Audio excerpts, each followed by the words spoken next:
It just started raining. This is not a waterproof camera.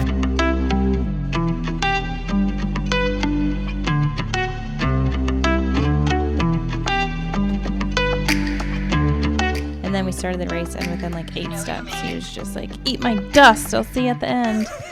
And I never saw him again until the finish line. And we're live. You come with so much energy. I love it. Welcome back to the podcast. Welcome back, everybody. We're here again for another fun episode Of We don't know yet. the Nameless Podcast. The Nameless, Shameless Podcast. We have yet to sit down and do a brainstorming rebrand session.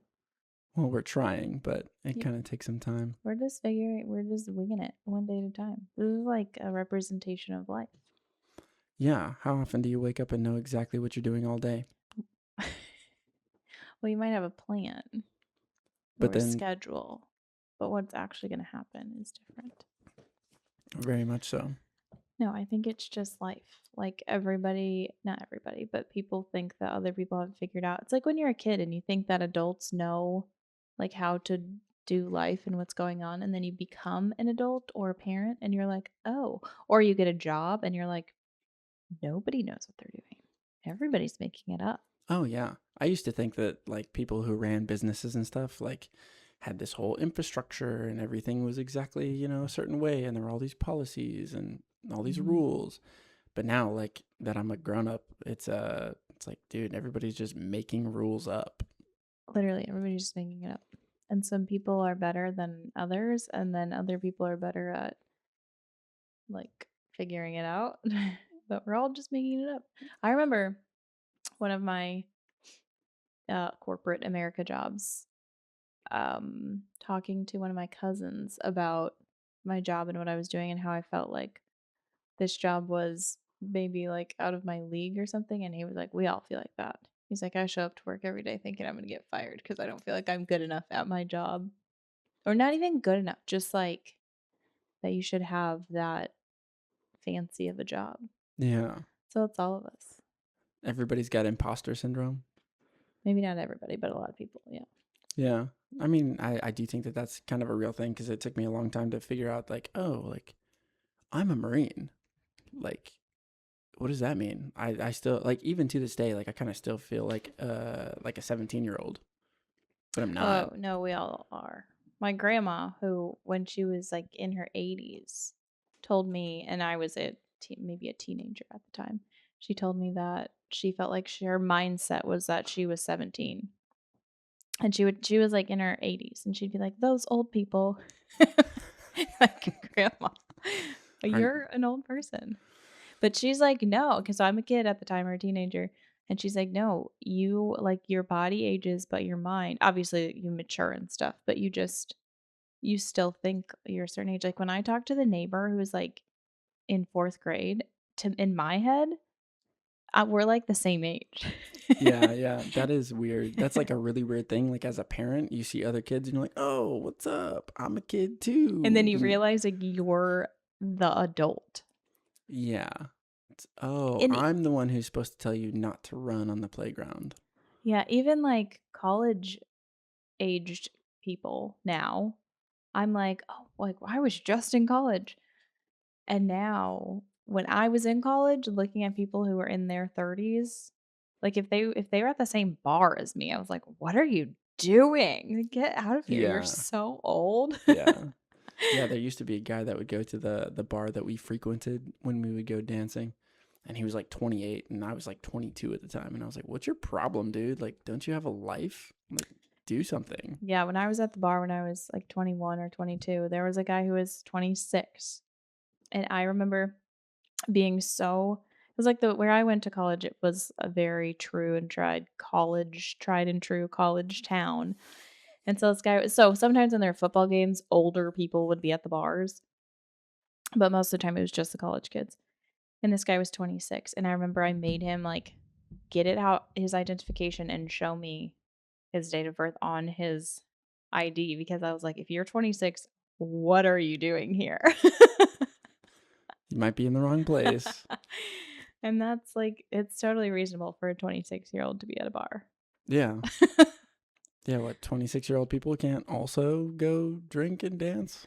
No, I don't know that age gap. I just feel like the older you get, the smaller the age gap becomes. But when you're younger, like the difference between some ages is quite large. Yeah, it's quite obscene. Well, even like, like a 16-month-old kid to like a 19-month-old kid, it feels like it's a lot. Yeah, it's huge. But then like 10 years later, they're the same age. Yep. But Right, you need an icebreaker question. What is... actually, here, I got one for you. What? What's a sound that you either love or hate? Is it... Well, which one? All right, what's a sound that you hate?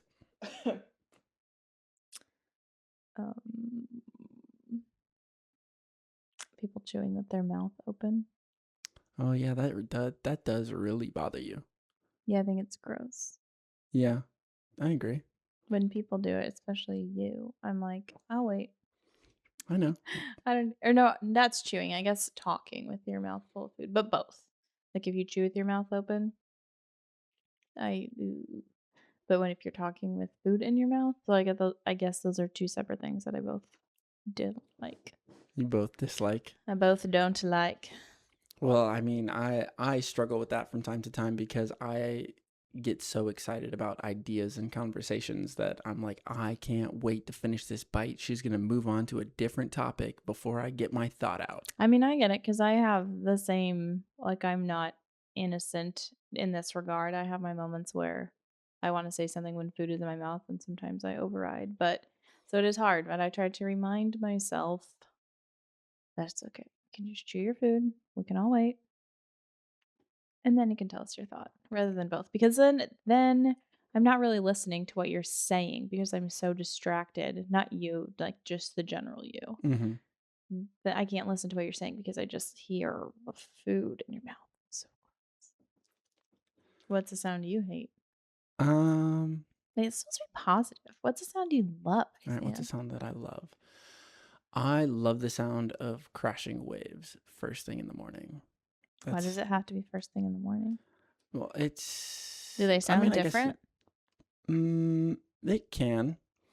It can sound different. I think you can just hear them better because there's less wind. I was going to say cars and people. Oh, I was going to say less wind. I love the sound of... Is there less wind in the morning? Is that like a very common thing? Yes. I think that's made up. No, it's not. If it is, then I made it up. But I mean, I think that's made up, but okay. We'll go with it. Okay, know those mornings where you never feel a breeze? Okay, I'm going to take this one. So this is an unimportant hill I'm going to die on because I believe that there is less wind in the mornings, and this is one of the reasons that I'm an avid like dawn patrol surfer. Because But are you talking about everywhere? Everywhere. As a general rule. I think it's like the earth is flat and also there's no wind in the morning. Yeah. Is that what you believe? That's what no.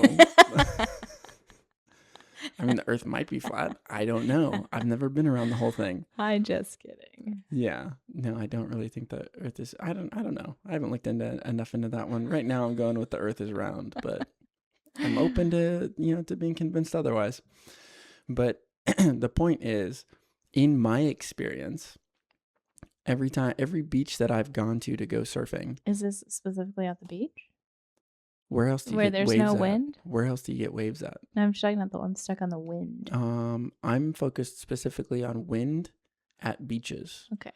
I don't know about wind Where on mountains. If it's the morning, there is none. No. The premise is there is historically, more often than not, there is little to no wind in the mornings at the beach. This is a bold claim.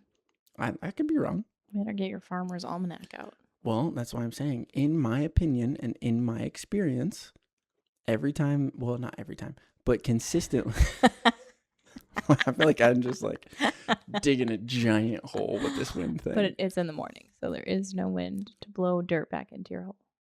Correct. So it's just getting deeper. Yes, Okay. it's bad. I need a rope. But no, in my experience, If you're already in the hole, what would you attach the rope to? I don't know. Hopefully there's somebody on the other end to pull me out. Somebody in the comments, help a brother out, man. Okay, sorry. So you're on the beach. Yeah, on the beach in the mornings going surfing. Historically, I've experienced less wind. It's typically very glassy, very pristine waves, and I feel like the sound is better as well. Okay, when you say it's glassy, what do you mean? Okay, so when my interpretation of it is when the ocean is glassy, it's like smooth. There's no ripples. There's no there's no like what do you call it? Like chop or break to it. But there's still a wave. Yes, there's still a wave, but it comes in very smooth and very, very glassy. That's like the best way I know how to describe it. Very glassy. Like it looks like it's smooth. Like it looks like ice almost, but with no ice. Does it look like glass? Yeah, it looks like glass. That's why I say glass. What does it mean to get pitted? It means you get right in the barrel, mate. What's a barrel? A barrel's when the wave throws over top. What does it throw? What does throwing mean? Okay. And not everyone's a surfer. That's true. You can't just be like, oh, I was out there getting pitted in the barrel and it shredded the egg and 10 on the backside. And then I went out the door. Like, I was on the rail. And then which one are we starting with? I just saw. Okay, so when a wave comes up, well, first of all, like a wave, begins as a swell, and then as it comes in and it either like hits the reef or the sandbar, all that energy is going to kind of get projected up, and then it like throws. So then your lip of the wave, which is the water that's getting pushed out, is going to throw over, and you get this space of air in between the middle of it. And that's your barrel inside of there. You also have like a foam ball inside of there at times, depending on the surf spot. Most surf spots, I imagine. So you try to stay out of that, and if you can get deep in the barrel, then you're getting pitted, bro. Mm-hmm. And then, when you have a door is when two waves are coming together, and you try to slide out. You either go out in front of the wave or you go up and over the wave, to avoid getting smashed by that oncoming wave. And that's going to be your door right there. Yeah. What's the biggest lesson you've learned from surfing? Patience. Lots and lots of patience. Yeah. I mean, there's a lot of patience involved with surfing because no two waves are ever the same. And even if it's at the same spot with the same type of conditions, like your sets could be at different intervals. So what's a set? A set is like a grouping of waves. So like, there could be like 3 waves in a set where like your first wave comes in, then there's one behind it, and then another one behind that. Larger sets are going to be like 4 or 5, 6 waves.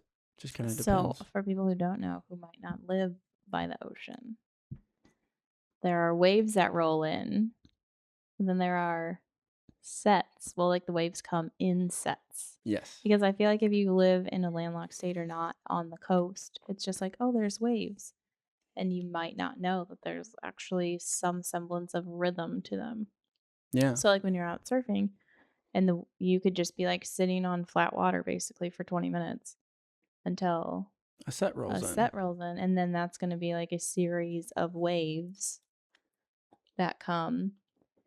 And that could be from like wind or a storm or just like earthquake or the moon. The moon has. If the moon exists, then maybe it affects the tides. And so, yeah, like if you take the first wave of the set, then you have however many waves. Is there like a certain number of waves in a set, or does it just depend? No, it usually just depends. Typically it kind of depends on the spot. It depends on the size of the swell, the angle of the swell. Also, for any surfers out there, don't kill me in the comments. I'm self-taught and I don't know a ton about this. I don't claim to be an expert. But, this is my experience and, what I've learned from listening to others. But, yeah, I mean. It's your podcast. You say whatever you want. That's true. Yeah, you're right.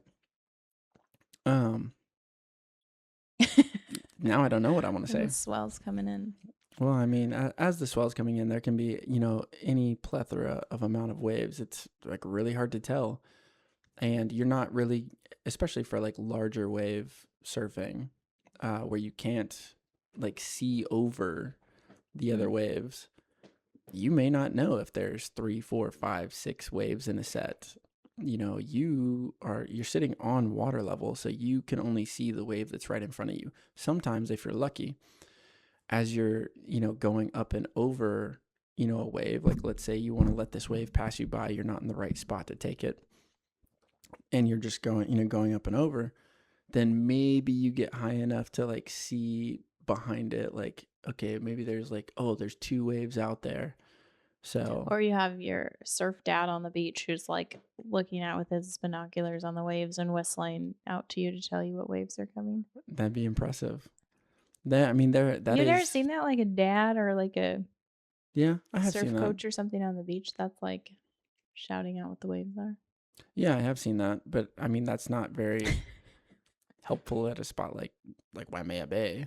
Like, I can't hear you. It's too far. That's true. But they do stuff like that. Like at Nazare, they have spotters, and then the guys on the jet skis will have walkie talkies, and we'll say like, "Hey, there's like a 3-wave set coming in." Which, for people that don't know, Nazare is one of the biggest waves in the world. That's where they filmed the HBO series, the 100-foot wave. But the teams that go there with the jet skis, they have spotters that are up on the cliff next to the fort, looking out at the ocean to see what waves are coming in, so they can call down to the jet skis through their walkie-talkies and say like, "Oh, hey, this next one's really big. Like, definitely take that one. You're clear behind you. You can go in and rescue that guy. There's no waves coming." Or, "Hey, you really got to get out of there. There's like a 6-wave set coming in." So lots of communication with that larger, higher consequence situations. So what that wave is so big because there's isn't it like a 3-mile canyon or something? Something like that. It's like right where, like pretty close to the shore. Like it's not way out in the middle of the ocean. You can see it from the beach because some waves are like just way out in the middle of nowhere, so you can't necessarily see them from land. But that one, like there's under the water, a really deep cavern. So the water, like as the wave is coming, the water hits that deep cavern and goes so deep, and that's what shoots it up so high. How Yeah. deep is it? It says it's over 16,000 feet deep, So and it that's runs right up to the beach. It's called the Nazare Canyon. 60. So that's more than 3 miles. You're quicker at math than I am. That's about 3 miles and some change, I think. Yeah, it compresses. She was absolutely right. It's the water is getting compressed, and is what causes it to stack up and drastically rise up into the air. So pretty awesome though. If you haven't seen it before, you should definitely go check it out.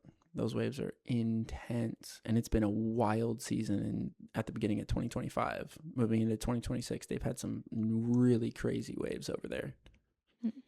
But beautiful place too. If you ever get the chance to go, I love it there. But you should probably speak a little bit of Portuguese. Definitely. Most of yeah. Yeah. Brush up on your Portuguese. A lot of people speak English, but it's I don't think that's true. When we went there, it was like most people spoke Portuguese and not English, and not even Spanish.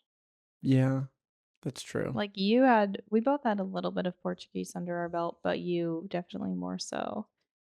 But the only reason we like got through the country was because you had enough Portuguese to be able to communicate with them. But I guess now, like this was only a couple of years ago, but now there's so much more technology with AI and translations and stuff. I think it's a lot easier. Yeah, they didn't But have that when we went. I mean, they might have had that, but it was more like you have to get on Google Translate and like do a whole thing. Now you can like speak into AI and it'll translate it for you a lot easier. It wasn't before, it was like you had to type in your sentence and then like click translate and then they'd have to like read it. So it was much less. Yeah.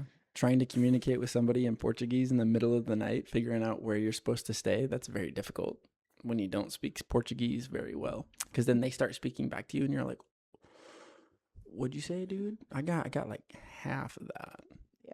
But I mean, that's also, I feel like that's incumbent on you. Like if you're in a foreign country, like the natives of that country shouldn't be required to speak what you're speaking. Right. Like That's why I you said should, learn some Portuguese. yeah. Yeah, definitely agree with that. What is something you're weirdly into right now, Isaiah? Weirdly or wildly? Weirdly. Weirdly. I mean, if you So, have an answer that fits wild and not weird. well, see, that's hard because I feel like, and you know, this is what's the word for it? It's kind of like a, I guess, you know, when you're looking at yourself, you don't think anything is weird about yourself. You just think that everything you do is normal or Maybe. cool. Um, You think that everything that you do is cool and yeah, normal? I think I'm the coolest person in the world. Everything that you do is cool and normal. That's what you going with? Yeah, I think that's a solid I claim. don't think that I feel that way. Well, I I do a know lot of you stuff don't that I feel. think like, oh, that was weird. No, no, no. So, okay, yeah, I think that pretty much everything that I do is normal and Okay. cool. Okay. I know you don't agree. I know you don't agree. But okay, so if you're doing it, why would you think that it's weird? um I don't know, because you have awareness of the world that you live in. Well, I think that I have a little bit of irrational self belief, and Oh, okay.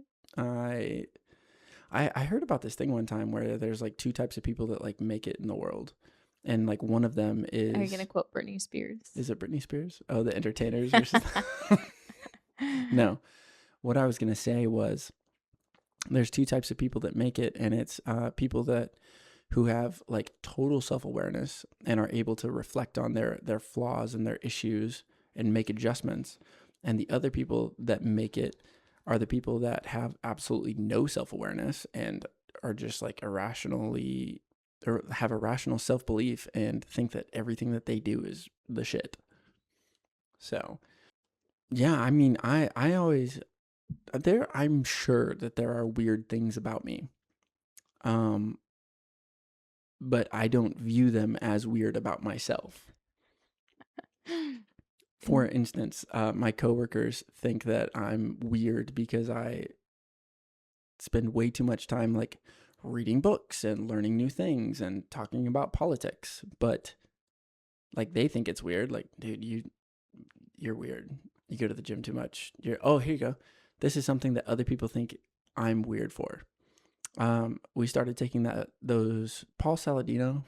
He's got these great vitamins, Heart and Soil. I don't actually know what they're called because I kind of defer all of the vitamins that I'm supposed to be taking to Dana. So I just listen to whatever she says. But I was It's a reading, desiccated animal, like dried liver and heart and that kind of stuff, rather yeah, like than organs. organs. Yes, I think it's called desiccated organs versus just some people eat organ meat, and you can do that. It's just this is easier for Yeah, now. it's a good supplement for right now. But anyway, I was reading one of the labels and one of the ingredients is like bull testicles. And I was like, "Oh, this is For men. for men, yeah." I don't take that. But I was like, "Oh, this is awesome. Like I'm so about this." And everybody else looked at me and was like, "Oh, that's weird." So like two other people, I have a they heart might and think that's soil weird. sticker on my water bottle. Yeah, we love Paul Saladino. He's But people at awesome. your work think that's weird. Yeah, people that I work with think that's weird. But Well, I mean, it could be a little weird. it could be a little weird, but see, you don't view it as weird. Neither do I. I'm proud of myself for that one. We love a Paul Saladino. Yeah, he's got some awesome YouTube videos, but He's just like he's an MD, and he's like just eat animal meat, some fruits, eggs. Like it's very get back to your roots, earthy kind of like just normal. I say normal stuff. Maybe it's weird. Just like sunlight, grounding, all that kind of stuff. Which to me is like second nature. So in my head, I'm like, everyone knows who Paul Saladino is, right?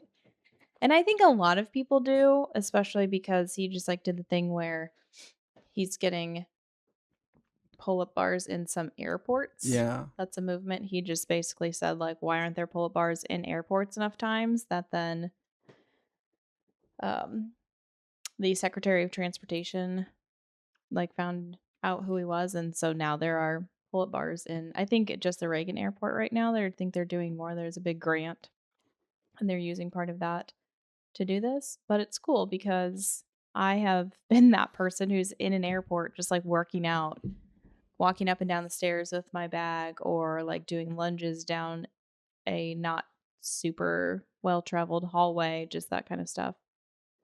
And so when I saw that, I was like, oh man, that's so cool. I identify with that. But anyway, I feel like in my head, I'm pretty well versed with the kind of stuff that Paul Saladino puts out and thinks, although I'm nowhere near his level. Like he has a house tour. He lives in Costa Rica, and that's like the epitome of doing all the things like non-tox living, because people be like, "Oh, I'm non-tox living." Like, you're not.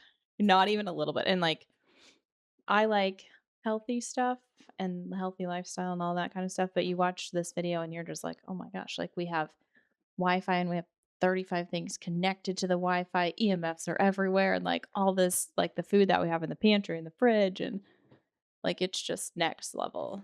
Next level. Even down to like he doesn't use toothpaste, and like the floss that he has is like silk floss, which we do have good toothpaste, I will say that. Like we've done a few little things, but you just can't do everything all at once. Well, the environment that we live in is such a, I don't know, it's not built for like health and Yeah, I think that's wellness, why and he lives in Costa Rica. that's probably smart, honestly. Which- I I actually, after you told me about that, because I didn't know about that until you told me that he was, the reason that pull-up bars were getting put into airports, Mhm. it made me think like, dude, we need a pull-up bar at work. Like I actually used to love that because we had a pull-up bar when I was in the Marine Corps, Mhm. just like in our office. And I was like, dude, why don't we have a pull-up bar in our office? Like, and I brought it up to my boss. I was like, dude, we need a pull-up bar in here. It'd be so great to just like hit a set before you got to go out to the Yeah, other office or whatever. And that's interesting. I've worked in a few offices where there is a gym in the office building, and it's a thing where it's like a perk. Like, oh, look, we have a gym in the office. And some companies, like if they're big companies, they have like legitimate big gyms. But I feel like for the most part, they're kind of like a gym just to say they have a gym, and then also a lot of people don't. It's unrealistic to be like, "What am I gonna go work out during my lunch break?" Like, maybe I've done that, but then you're all sweaty, and then sometimes you wanna get away from your coworkers during your lunch break, and so I feel like to have, because some gyms have offices that it's like you mean some offices have gyms? yeah, yeah, that's what I meant. So I don't know, a pull-up bar would be nice just to, like Yeah, you're not gonna get sweaty from doing 5 pull-ups. well, you And might. well, yeah, maybe I guess if you can do 5, but even if you could do like one, like you. And then join the Marines.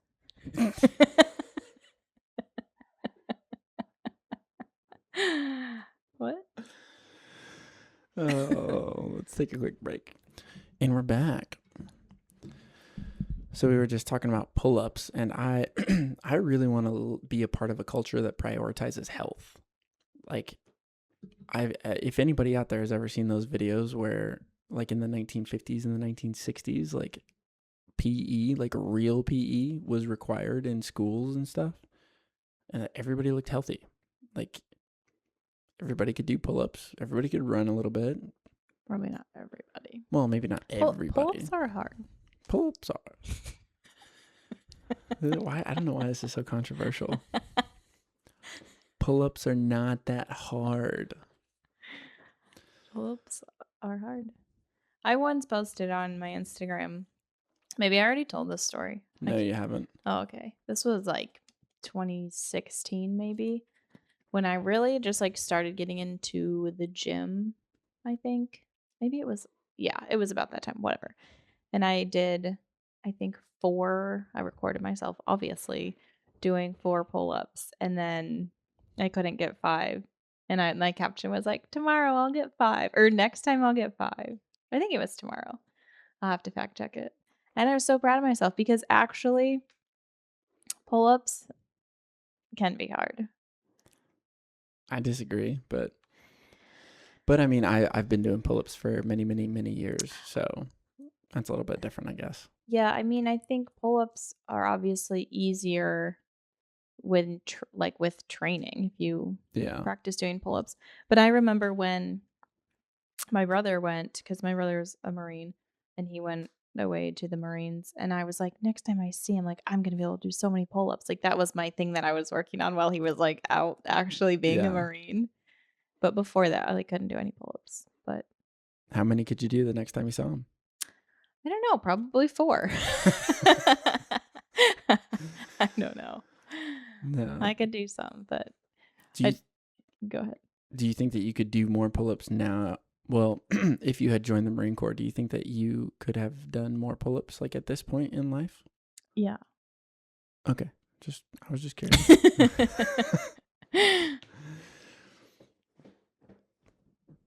What? What kept you from joining the Marine Corps? I didn't want to be yelled at. Oh, why? I just thought that I would probably cry if they yelled at me. I mean, that's fair. I think that I physically could handle being a Marine.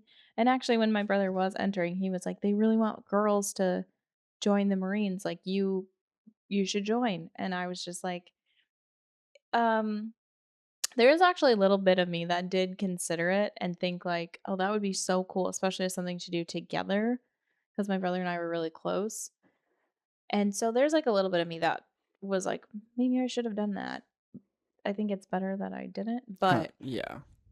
but I thought like, yeah, I think the physical aspect of it, like the fitness and stuff, would be no problem. But someone like screaming at me and like insulting me and just like truly breaking me down, like I would have cried, and then they would have like made fun of that and yelled at me about crying. And I was just like, I just knew myself enough to know that that wouldn't work for me. Like, I'm just not the person. If you and I go out for a run and you're like, you're so fat and bad at running, you'll never make it to the end of this race. Like, that wouldn't, I would stop. I would be like, this isn't helping me. And so I did not join. And then when I went to visit him in Quantico, there's the Marine Museum is there, and we went, and there's like a booth there that you can literally stand in. And I mean, you've been there, you probably know. No, I haven't been Oh, there. you haven't been there? No. There's a booth you can stand in, and like there's speakers all around you, and you like push the button, and it's like drill sergeants yelling at you. That's what this booth, it's like, when you go to museums and you can like press a button and it'll give you an experience of whatever. Yeah. So that's what this is. It's supposed to simulate like being at boot camp or whatever, drill sergeants yelling at you. And so I stood in there, and even just that, I was like, I made the right life choice, because I couldn't do that. Yeah, I don't think there's anything that can really simulate that. Well, it tried. It probably did a good job, but there's like videos out there on the internet of people getting screamed at in boot camp. I just thought of a memory. Let me hear it. When I was visiting my brother in Virginia, he was graduating, and so he's showing us around the base, and this was, I want to say November, like fall in Virginia, so it's cold. Mm-hmm. And we went, I don't know what exactly we were doing that day, but I was wearing like jeans and tall boots, like knee-high boots, and like a plaid shirt and a coat and whatever. And he's like, oh, I want to show you guys the O course, like me and my family. Mm-hmm. And so we're like, yeah, of course, but it's cold outside. And I at this point was really into like fitness and health and stuff already. This was a long time ago. But so he shows us this O course, and an O course is an obstacle course for people that don't know. Yeah. And so I don't know, you could probably explain what's on it. It's like I couldn't explain what's on it. I haven't done it in years. Well, but just like the type of thing you don't have to say everything, but like you have to get over, You have you to have to like like jump jump. over a wall, and then you have to like chicken wing a bar and like go over the bar a certain way, and then you have to like slide down this pole and Yes. balance on this log and jump over some other logs Yeah, so it's stuff like that. So he shows us this O course, and I was like, this is so cool. Like, I really like athletic stuff. And so he's like, do you want to do it? And I was like, yeah. So I probably like took my coat off, whatever. And we go up to the first section, and there's a video of this, which is what I was laughing about. There's a first bar. So it's kind of like it's just a bar, and you have to jump up to the bar and then get your body over the bar. And right. again, I'm like just in regular clothes, and it's freezing outside. And so I'm just like pathetic at this because I've never seen an O chord. Like I had to ask him what the O stood for. Like I just I didn't know anything. So he shows me how to like jump up on the bar and do the chicken wing thing to like flip your body over the bar. And so like you have to swing your leg and get the momentum. And so it takes me a few tries, and he shows me how to do it, and like it's so funny him watching me just like kind of scratching his head like, "Oh, this is painful to watch how bad you are at this." And so then so I finally get it. And I swing over, and it's like tall too. It's like you have to jump up to it. So I finally get over it, and I'm like so excited. And then the next thing is just like, and I haven't watched this video in forever. I'd have to find it. The next thing is just like a beam that's maybe like a foot and a half or 2 feet off the ground. Like it's not, you don't have to like do any impressive tasks to get over it. You just like step over it effectively. And so I did this big feat to get over the big bar at first, and I was like so excited. And then this second one, I like effectively tripped over and couldn't get over that. And my mom, of course, is filming the whole thing. So we got it on video, and it's, it's hilarious to watch. I should see if I can find that. It's probably Yeah, if we can find that, we'll put it in here. yeah, it's pretty embarrassing, but like it was so funny. I was thinking about the O course the other day. I don't know why. I think I saw a video of someone doing the O course or something on the internet, and it made me think like, oh, it'd be so cool actually to have an O course in like the backyard for like the kids. Yeah, so actually being at that O course, I forgot why like I even started this story. That moment in my life was actually a pivotal moment because prior to that, I went to the gym a lot, and like I was good at the gym, but I was the girl who wore like the gym gloves that look like Oh, homeless people gloves.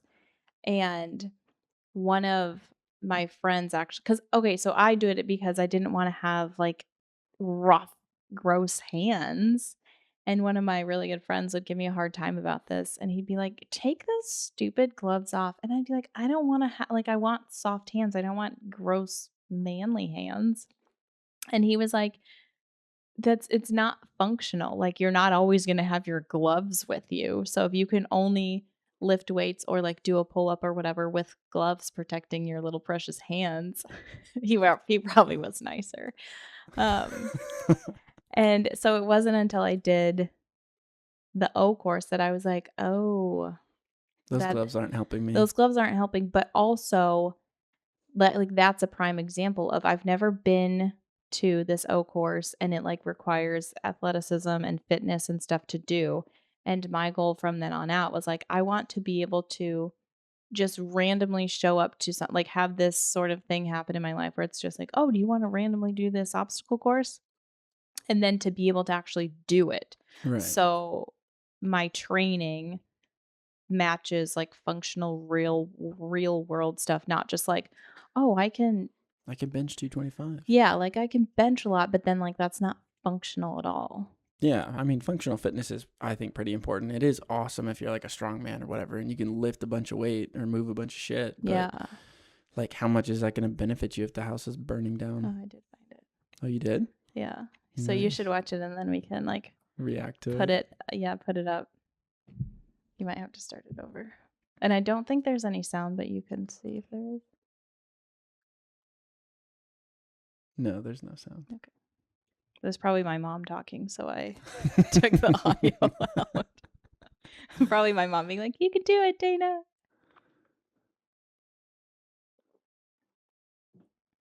Oh, this is so good. I feel I like he's actually like yelling at you. You can feel him just like wanting to help. Yeah. I want to watch it. I haven't even. He's like, oh, this is good. Hey, I'm It's impressed. so high. Well, you're a little shorter. Here, can you put it in the middle so we can watch it together? Well, you can hold it.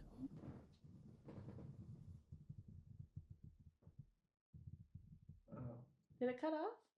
Yeah, this is just on Instagram, but you'll have to find the full thing. Wait, no, there's no way I would have posted it without. Well, I mean, you went over that one thing, but it wasn't like a full O course video. Oh no, it wasn't. But like, look how I get over the thing, Yeah. and then I fall. Yeah, I thought you were gonna fly away there. And then the high five at the end. I love that. But then, Oh, then and I then fall. You- So that's why I fall over the log.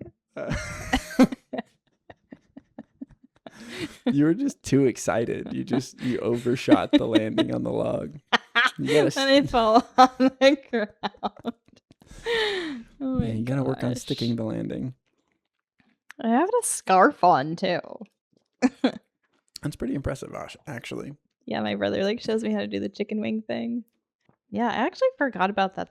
This was a thing. I want to make that my goal again. Oh, to be able to crush the O course. Yeah, just anytime not necessarily the O course, but just like anytime where I were to meet a fitness challenge like that out in the wild, that I could do it.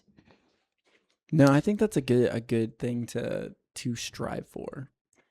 So that is was my goal, like functional fitness. I really like functional fitness, and a lot of people like right now are into the High Rocks thing. Oh yeah, that's a fad that's going around big time. Which I feel like, okay, so I've never done a true High Rocks. I've done like a pseudo High Rocks actually with my brother. And he just was like, "Do you want to do this at my gym?" And I was like, "Sure." I didn't even really know what it was. And we did it together, and it was really cool, and it was fun. And there were some like super fit people there where I was like, "Whoa, you're super fit. This is really impressive." And it definitely was really hard. And so I think the High Rocks stuff is cool, and I would do one, I think, potentially.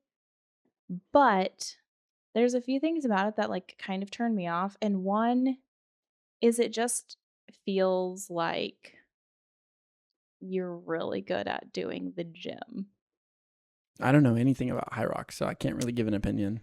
You'd have to look up the things that like are in it, but it's like I think there's like ski erg and rowing and like farmers carries and stuff. And maybe I'm gonna get a lot of hate for this, but So this says that High Rocks is a global indoor fitness race that mixes running with functional workouts. oh, it says functional. It says functional. Kind of like CrossFit meets road race. Every High Rocks race follows the exact structure of 8 by 1 kilometer runs, followed by a 1 kilometer run into a 100-meter ski erg, 1 kilometer run into a sled push, 1 kilometer run into a sled pull, 1 kilometer run into a burpee broad jumps. 1 kilometer run into rowing, 1 kilometer run into farmer's carry, 1 kilometer run into lunges, and then a 1 kilometer run into wall balls. Total of 8 kilometers of running plus 8 workouts, all indoors. Okay, so I guess what I have done is that without the running in between. And I think that's just like a time, and because you have to have like the referees or whatever they're called, the judges that watch everything. So it takes a lot of people. But I think that that's cool, and I like that. But it's a little more functional than I was thinking. Yeah. But in my training, it's like I want to like how to chicken wing over a pole, like that kind of stuff. I just want to be able to be functional in that way, where if I find something out in the wild. So I used to just like go to playgrounds, not with like children there, but like outdoor playgrounds and like work out there. Yeah. Well, that's actually funny. There's actually, well, I don't know if it's changed or not. I don't keep up with like what the Marine Corps standards are or not. But when I was in, there were 2 ways that you could go over that bar. Oh, really? Yeah. Well, and your brother probably knows this too, but the way it was for me, you could like grab it, like do a pull up into a like muscle up Mm-hmm. and then like flip forward over the bar. Oh. You could do that. Or the other way, if you couldn't do that, was to chicken wing. Oh. But you had to go over the bar somehow. You couldn't go under the bar. You had to go over the bar. Well, that makes sense because going under, you could just like walk. Yeah. Yeah, I mean, I originally, I actually, I'm one of those people that I joined the Marine Corps with absolutely no clue what the Marine Corps even was about, really. Like, I just knew that it was difficult, and like my family people in my family had joined like the Army and the Navy and the Air Force, and I was like, oh, I want to be different, so I'm going to join the Marine Corps. And I had a neighbor growing up where all of his kids went into the Marine Corps. So like I just felt inspired to like do that same thing. Mm-hmm. It's like I didn't even really think about it. I talked to other recruiters, but I ultimately was just like, I'm doing the Marine Corps. Yeah. So like I had no clue what I was getting myself into at all. So like I'm headed to boot camp and they're like, put your heads down. You can't get like we were in a van and they were, gosh. yeah, I know. I kind of was like, oh, what is Sounds like this? being in Mexico. Yeah, a little bit. They were like, just put your heads down. Like, I didn't even know like where we were in the state. I was just like, Are you supposed to talk about this? on a bus. I mean, maybe I went to the wrong boot camp, but no, Yeah, I had no idea what I was getting into until I was in it. And I was like, well, it's too late. And then like I overheard other people having conversations, like not a lot, but like enough people in boot camp were like, fuck this, dude. How do I get out of here? And I would overhear these conversations, and like some of the drill instructors would like let them know, like, if you want to quit, the quickest way out of here and the quickest way off of the island, because I went to Parris Island, the quickest way off of the island is to graduate. Like, if you quit and you go into a holding platoon to get processed out, you're going to be here for like 6 or 8 months. Oh. Whereas like boot camp's 13 weeks. Interesting. Yeah, because like it takes a bunch of time to like process you out. So you're just going to be, a shithead just sitting in the corner in the holding platoon doing nothing. Do they still have to do stuff? Yeah, you got to like clean stuff and like do dirty work and whatever. And you like never get to say that you're a Marine because you didn't finish. So yeah, you just get processed out. Interesting. Yeah. So like quitting's not Quitting not is your not best, an option. Yeah, it's not really your best option. I mean, it's an option, but it's not necessarily your best option. What is the Eminem quote? I don't know.